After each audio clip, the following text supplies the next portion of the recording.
Okay. तो बच्चों, आज हम विस्थापन अभिक्रिया के बारे में पढ़ेंगे।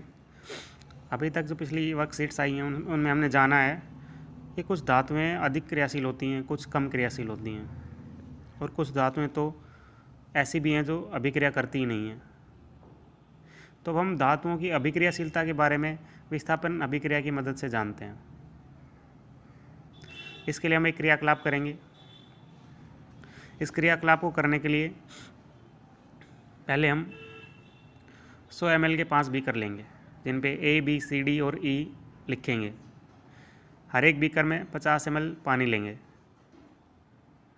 अब हर एक बीकर में जो पदार्थ दर्शाए गए हैं, जैसे copper sulphate, zinc, copper sulphate, iron, copper sulphate, copper, zinc sulphate, copper, iron sulphate, copper, zinc sulphate, iron,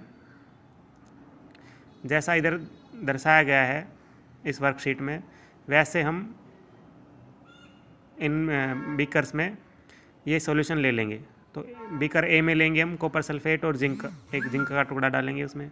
copper B में कॉपर सल्फेट लेंगे और एक लोहे की कील डालेंगे। बीकर सी में जिंक सल्फेट लेंगे और उसमें कॉपर की जो छीलन होती है वो डालेंगे। बीकर डी में आयरन सल्फेट लेंगे और उसमें तांबे का छीलन डालेंगे, कॉपर का छीलन डालेंगे। बीकर ई में जिंक सल्फेट लेंगे और आयरन लोहे की कील डालेंगे। अब प्रत्येक बीकर में जो पदार्थ डाले हैं उनको घोल देंगे। अब इन बीकरों को कुछ थोड़े समय के लिए हम इनको रहने देंगे। थोड़े समय बाद हम क्या देखेंगे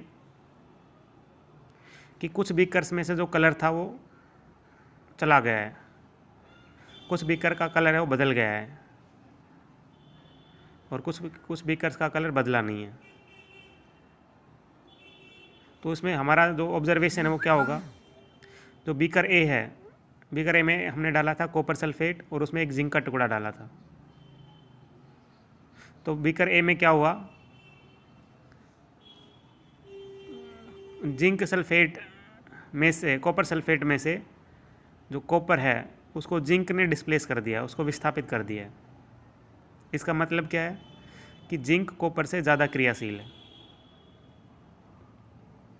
इसीलिए जो कॉपर सल्फेट का रंग है वो परिवर्तित हो गया है, वो रंग अदृश्य हो गया है।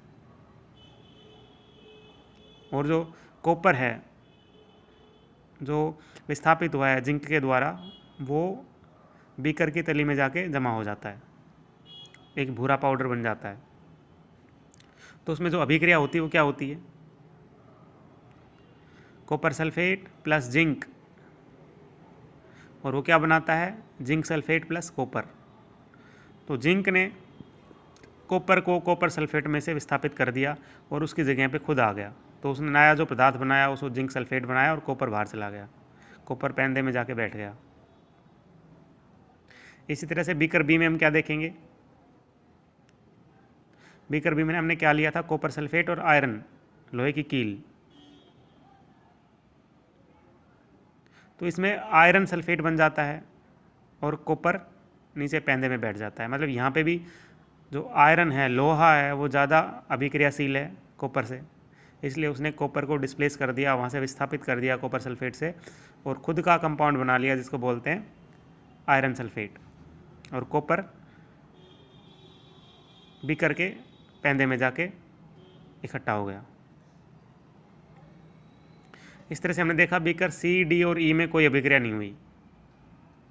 इसका मतलब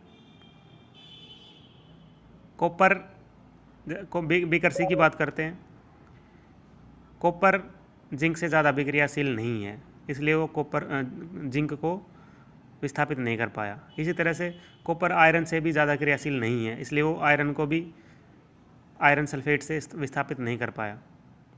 और विस्थापित नहीं कर पाया इसका मतलब वहाँ कोई रिएक्शन नहीं हुई, और कोई रिएक्शन नहीं, कोई अभिक्रिया नहीं हुई, तो बीकर का रंग नहीं बदला। इसी तरह से बीकर ई में जिंक है वो ज़्यादा क्रियाशील है आयरन से,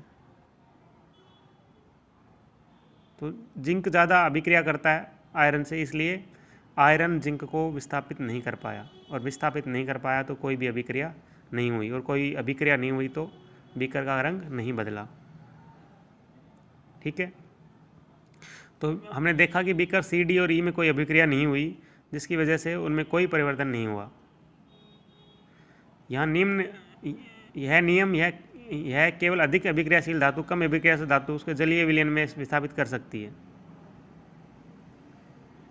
लेकिन कम अभिक्रियाशील धातु अधिक अभिक्रियाशील धातु को विस्थापित नहीं कर सकती। तो इससे हमें क्या पता चला कि जिंक सबसे ज़्यादा अभिक्रियाशील है, उसके बाद आयरन और उसके बाद कॉपर। कॉपर सबसे कम अभिक्रियाशील है और जिंक सबसे ज़्यादा, और इन दोनों के बीच में कौन आता है? आयरन।